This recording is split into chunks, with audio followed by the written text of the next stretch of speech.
हे friend, welcome again. Friend, यदि आप UP board में पढ़ते हैं, 10th में पढ़ते हैं या 10th में आप पढ़ने वाले हैं, तो यह वीडियो आपके लिए बहुत ही इम्पोर्टेंट है। क्योंकि इस वीडियो में हम लोग जो ऑलरेडी एग्जामिनेशन में पैराग्राफ मिल चुके हैं ट्रांसलेशन करने के लिए, ट्रांसलेट करने के लिए, उसको हम लोग इस वीडियो में ट्रांसलेट करेंगे। उससे आपको फायदा क्या होगा? आपका वर्ड पावर बढ़ेगा, यानी आपका वोकैब्युलरी एनहांस हो जाएगा और आपको सिंपल ट्रिक पता चलेगा कि सेंटेंसेस को कैसे ट्रांसलेट करते हैं, जिससे कि एग्जामिनेशन में आप आसानी से अपने सेंटेंसेस को ट्रांसलेट कर पाएंगे और अच्छे मार्क्स कलेक्ट कर पाएंगे। तो फ्रेंड, ट्रांसलेशन करने के लिए जो सबसे इम्पोर्टेंट होता है वह फॉर्मूला SVO यानी subject plus verb plus object होता है। और दूसरा जो सबसे जरूरी होता है वह सब्जेक्ट वर्ब एग्रीमेंट होता है, यानी यदि सब्जेक्ट सिंगुलर है तो आपको सिंगुलर वर्ब यूज करना है, यदि सब्जेक्ट प्लूरल है तो आपको प्लूरल वर्ब यूज करना है। बस यही दो फॉर्मूला आपको याद रखना है, बाकी सब सिंपल ट्रिक हम आपको बताएंगे, आप आसानी से ट्रांसलेशन कर पाएंगे। एक चीज और बता दूं, तो उसमें सब्जेक्ट आइडेंटिफाई करना बहुत ही इंपॉर्टेंट होता है। तो सब्जेक्ट कैसे आइडेंटिफाई करते हैं फ्रेंड, मैं बता दूं आपको कि जो डूअर होता है, यानी सेंटेंस में जो काम करने वाला होता है, जिससे पता चलता है कि ये आदमी काम कर रहा है, उसी को हम लोग कर्ता कहते हैं और उसी को हम लोग सब्जेक्ट कहते हैं। लेकिन जिस सेंटेंस से ये पता चलता है कि कोई काम ही नहीं हो रहा है, सपोज करिए किसी हम एग्जिस्टिंग थिंग की बात कर रहे हैं, तो ऐसे सेंटेंस में क्या करेंगे? ऐसे सेंटेंस में जिसके बारे में बात कर रहे हैं, भाई कोई स्थान हो, कोई चीज हो, कोई वस्तु हो या कोई आदमी हो, जिसके बारे में बात कर रहे हैं, जिसको डिस्क्राइब कर रहे हैं, वह सब्जेक्ट हो जाता है। बस आपको इतना ध्यान रखना है। तो चलिए बिना देर के हम आपको अपने क्लासरूम में ले चलते हैं और ट्रांसलेशन सीखते हैं। फ्रेंड, यूपी बोर्ड एग्जामिनेशन के 2020 में इंग्लिश सब्जेक्ट में ट्रांसलेशन दिया गया था, उसी ट्रांसलेशन को हमने यहाँ पे बोर्ड पे लिख रखा है और उसको हम लोग ट्रांसलेट करेंगे। इसको ट्रांसलेट करने से फायदा क्या होगा? आप न्यू वोकैब्युलरी लर्न करेंगे और ट्रांसलेशन करने का जो है प्रोसेस आपको पता चलेगा। मैं रूल्स एंड रेगुलेशन नहीं बताऊंगा, आपको सिंपल ट्रिक बताऊंगा। केवल ये दो फार्मूला आपको यूज करना है। पहला है subject plus verb plus object, और दूसरा फार्मूला क्या है? Subject verb agreement. इसका मतलब क्या होता है? अगर सब्जेक्ट सिंगुलर है तो हमें सिंगुलर वर्ब यूज करना है, सब्जेक्ट प्लूरल है तो हमें प्लूरल वर्ब यूज करना है। चलिए हम लोग ट्रांसलेशन करते हैं। तो पहला सेंटेंस है, नई दिल्ली भारत की राजधानी है। अब नई दिल्ली भारत की राजधानी है तो इसमें कोई भी काम नहीं हो रहा है। तो मैंने बताया था आपको, यदि कोई काम नहीं होता रहता है तो उस कंडीशन में हम जिसके बारे में बात करते हैं, जिस प्लेस किसी आदमी या किसी चीज के बारे में बात करते हैं, जिसको डिस्क्राइब करते हैं, उसी को हम लोग सब्जेक्ट पकड़ते हैं। इस सेंटेंस में हम लोग नई दिल्ली के बारे में बात कर रहे हैं, क्योंकि वो नई दिल्ली ही तो हमारे देश की राजधानी है। नई दिल्ली के बारे में बात कर रहे हैं तो इस नई दिल्ली क्या हो गया हमारे लिए? सब्जेक्ट हो गया।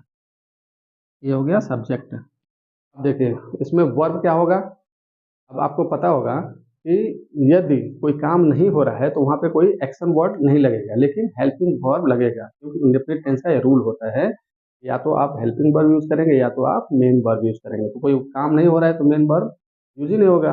यहाँ पे हम हेल्पिंग वर्ब यूज करेंगे। हेल्पिंग वर्ब क्या हो जाएगा? है के लिए यूज हो जाएगा। ये हो गया आपका वर्ब।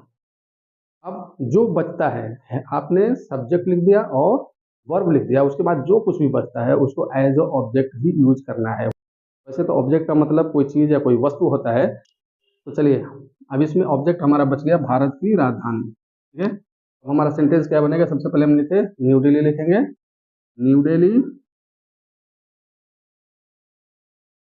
हमारा वर्ब होगा इज, उसके बाद भारत की राजधानी ऑब्जेक्ट की जगह पे लिख देंगे द कैपिटल ऑफ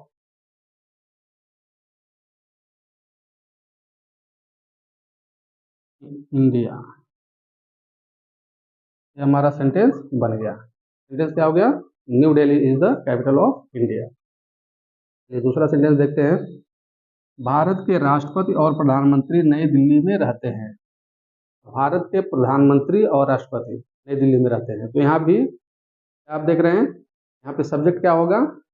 भारत के राष्ट्रपति और प्रधानमंत्री। क्यों? क्योंकि हम उन्हीं लोगों के बारे में बात कर रहे हैं। वही लोग रहते हैं, कहाँ रहते हैं? दिल्ली में रहते हैं। तो यहाँ पे क्या हो गया? सब्जेक्ट क्या हो गया? भारत के राष्ट्रपति और प्रधानमंत्री।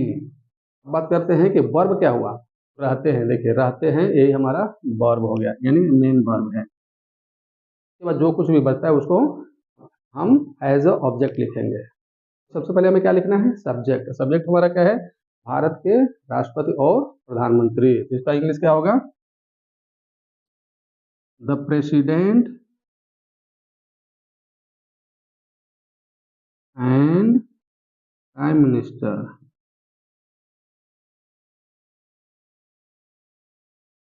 ऑफ इंडिया, ये हमारा सब्जेक्ट हो गया था। President and prime minister of India ये हमारा सब्जेक्ट हो गया। वर्ब क्या होगा, रहते हैं। अब रहने के लिए देखिए अंग्रेजी होता है लिव, लिव मीन्स रहना होता है, लेकिन ऑफिशियल अगर कोई कहीं रहता है तो उसको हम लोग कहते हैं रेजाइड। हम लिखेंगे रहते हैं कि अंग्रेजी क्या लिखेंगे, रेजाइड। अब देखिए ऑब्जेक्ट के जगह पे क्या लिखेंगे, नई दिल्ली में, इन न्यू दिल्ली।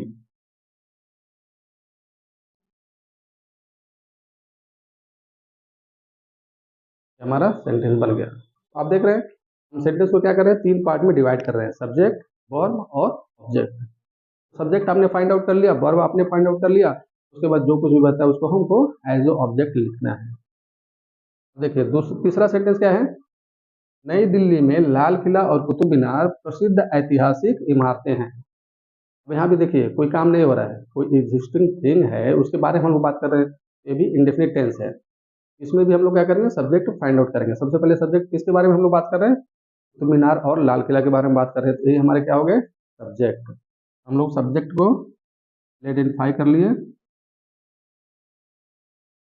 अब हमारा यहाँ पे वर्ब क्या होगा, देखिए लाल किला और कुतुब मीनार ये दो चीजें हैं, तो ये क्या हो गया, प्लूरल। इसलिए हमारा वर्ब है के जगह पे क्या आएगा, आर यूज होगा, यानी जो वर्ब होगा वो आर हो गया, चीज नहीं होगा, क्योंकि हमारा सब्जेक्ट अगर प्लूरल है तो वर्ब भी प्लूरल होना चाहिए। ये रूल है सब्जेक्ट वर्ब एग्रीमेंट का, इसको फॉलो करना है। उसके बाद हमारा ऑब्जेक्ट जो बचेगा उसको हम लिख देंगे। पहले सब्जेक्ट हम लोग लिखते हैं, Red fort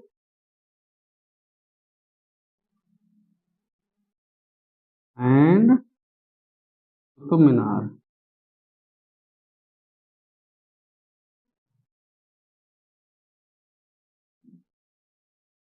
red Fort and Qutub Minar. अब वर्ब हमारा क्या है, आर। आर देखिए कुतुब मीनार और लाल किला ये हम लोग क्या कर ले, एक ही चीज, क्या चीज है वो, प्रसिद्ध ऐतिहासिक इमारतें, ये हमारा बच रहा है। तो फेमस हिस्टोरिकल, ऑब्जेक्ट जो क्या लिखेंगे, फेमस, प्रसिद्ध ऐतिहासिक, क्या इंग्लिश क्या हो जाएगा, हिस्टोरिकल, और इमारतें का अंग्रेजी क्या होगा, बिल्डिंग्स।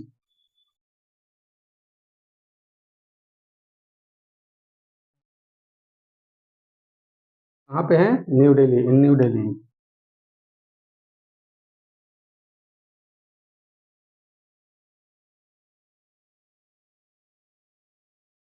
ये हमारा सेंटेंस बन गया।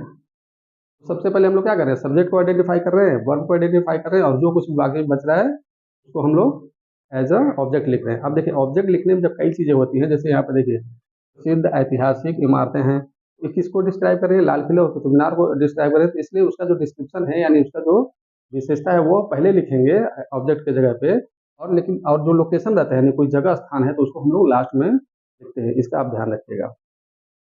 अब आ गया प्रगति मैदान और अप्पू घर यहाँ के आकर्षण हैं। प्रगति मैदान एंड अप्पू घर यहाँ के आकर्षण है। हम लोग किसके बारे में बात कर रहे हैं, प्रगति मैदान और अप्पू घर के बारे में बात करते हैं। तो क्या हमारा क्या हो गया, सब्जेक्ट हो गया। यहाँ पे वर्ब क्या होगा, है। अब देखिए प्रगति मैदान और अप्पू घर दो चीज है, यानी प्लूरल हो गया। है की अंग्रेजी क्या आएगी यहाँ पे, आर आएगा, क्योंकि प्लूरल वर्ब चाहिए हमें, तो आर होएगा, ये वर्ब हो गया आपका। बाकी जो बचेगा वो हमारा हो गया ऑब्जेक्ट। ऑब्जेक्ट नहीं है फिर भी हमें ऑब्जेक्ट की जगह पे लिखना है। हम सबसे पहले यह लिखेंगे प्रगति मैदान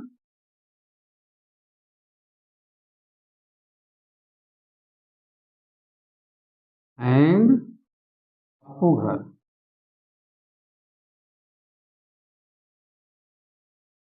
उसके बाद हम वर्ब लिखेंगे आर।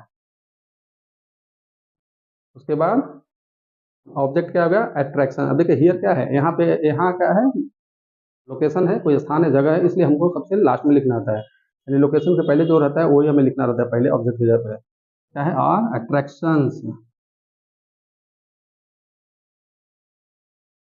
अट्रैक्शंस कहाँ पे, हियर।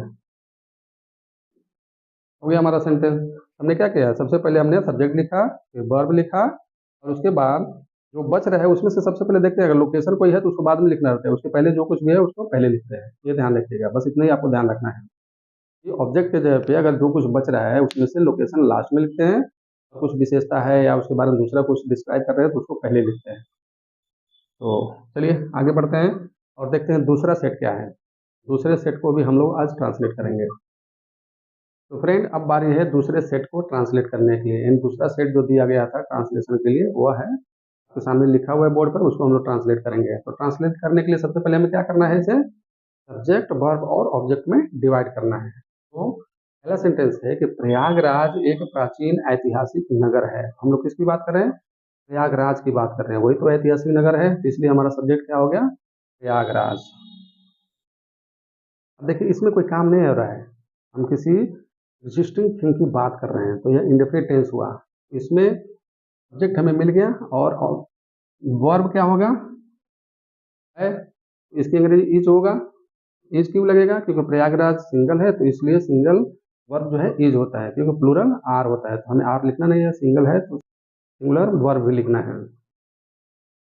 हमारा सब्जेक्ट मिल गया और वर्ब मिल गया, तो सबसे पहले हम सब्जेक्ट और वर्ब लिखेंगे। Prayagraj,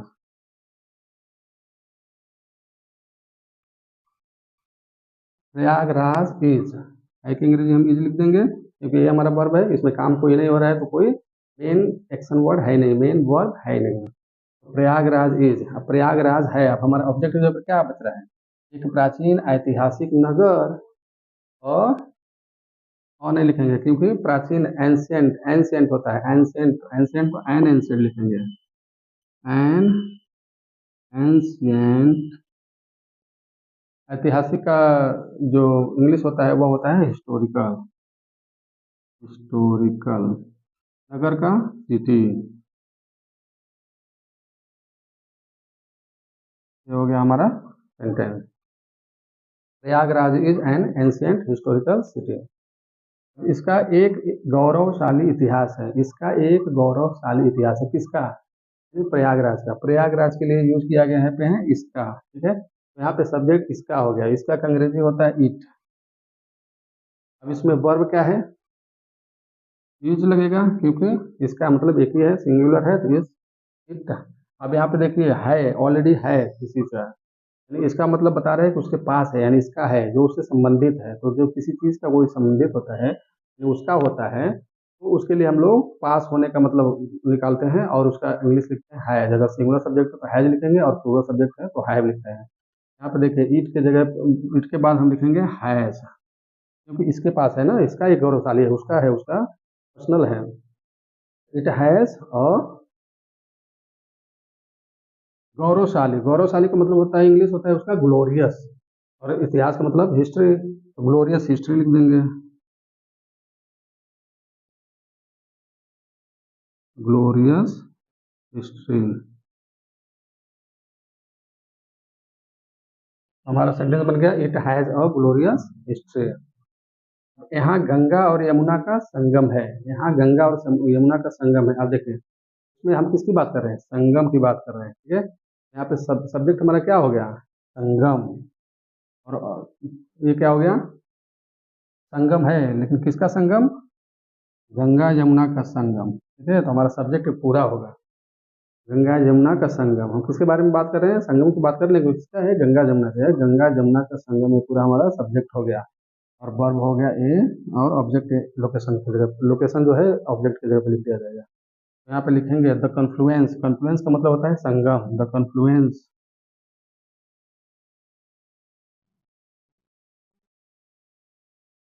the confluence of Ganga and Yamuna, the confluence of Ganga and Yamuna. उसके बाद वर्ब लिखेंगे इज, ना इज लिखेंगे नहीं, हाँ इज लिखेंगे क्योंकि गंगा यमुना का संगम एक ही है, इसलिए इज लिखेंगे, और यहाँ की अंग्रेजी हो जाएगा हियर। देखिए कोई चीज कहीं स्थित होता है, लोकेटेड होता है, तो वहाँ पे आप लिख सकते हैं कि is located here, is situated here, लेकिन नहीं भी लिखेंगे तो भी आपका सेंटेंस करेक्ट है। अब यहाँ उत्तर प्रदेश का न्यायालय है, किसकी बात कर रहे हैं हम लोग, न्यायालय की बात कर रहे हैं। इसका है लेकिन न्यायालय उत्तर प्रदेश का। ये हमारा सब्जेक्ट हो गया, ये वर्ब हो गया, और ये ऑब्जेक्ट जब लिख देंगे, सब्जेक्ट हम क्या लिखेंगे? High court, high court of Uttar Pradesh, UP हम लिख देते हैं शॉर्टकट में। The high court of UP, verb लिखेंगे इज, यहाँ के अंग्रेजी हियर। अब यहाँ पे ये भी लिख सकते हैं the high court of UP is located here, ऐसा भी लिखेंगे तो भी सही है, और नहीं लोकेटेड लिखेंगे तब भी सही है। देखिए कितना सिंपल है। हम लोग क्या यूज कर रहे हैं? एसवीओ यूज कर रहे हैं। एसवीओ का मतलब क्या होता है? Subject plus verb plus object. दूसरा हम लोग क्या ध्यान दे रहे हैं? सब्जेक्ट वर्ब एग्रीमेंट, यानी सब्जेक्ट अगर सिंगुलर है तो सिंगुलर वर्ब लगाना है, यदि सब्जेक्ट प्लूरल है तो प्लूरल वर्ब लगाना है, बस। चलिए आगे बढ़ते हैं और दूसरे सेट की तरफ बढ़ते हैं। दूसरा सेट भी हम ट्रांसलेट करेंगे।